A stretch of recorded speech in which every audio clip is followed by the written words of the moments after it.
watching Ripley's Believe It or Not.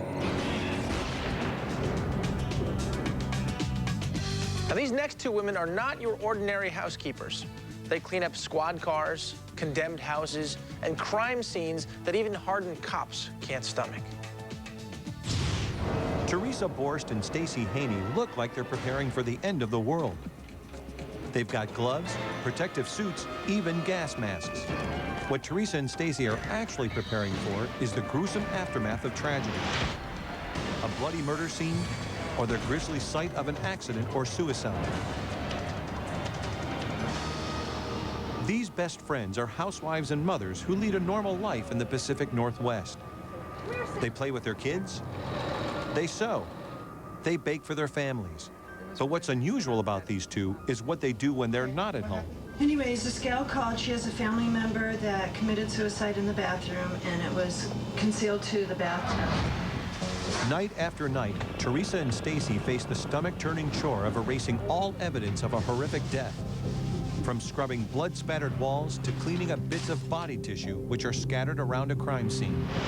To see the relief on the family's face that they don't have to do it themselves is a great, great reward to both Stacey and I. It didn't affect me as much as I would think it would, and so I knew then that this is something that I could do. It didn't bother me.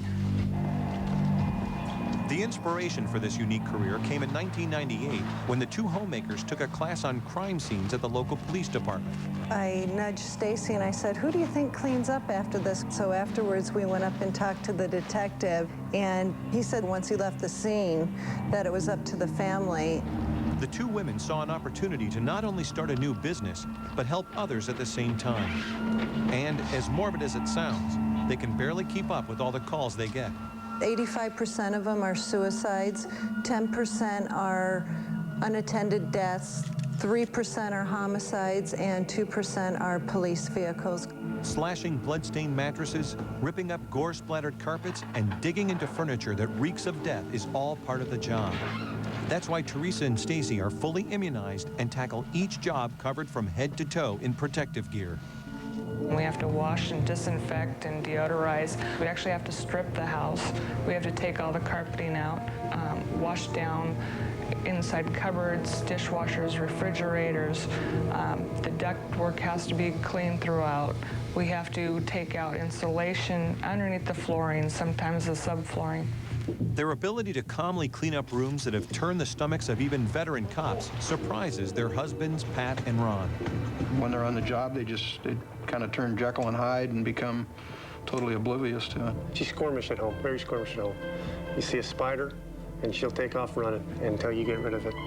Homicide detective Dennis Kilcoyne has seen hundreds of crime scenes over the past 11 years.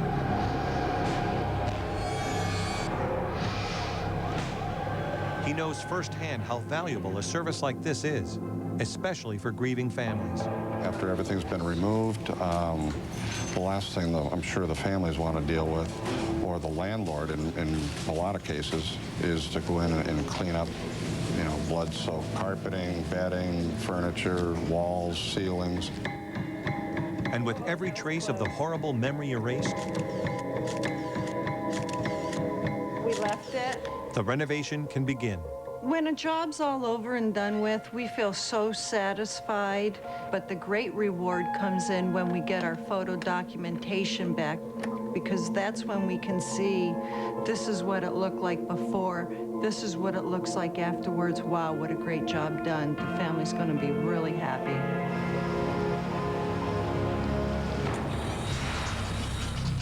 Ripley's World of Unbelievable Animals.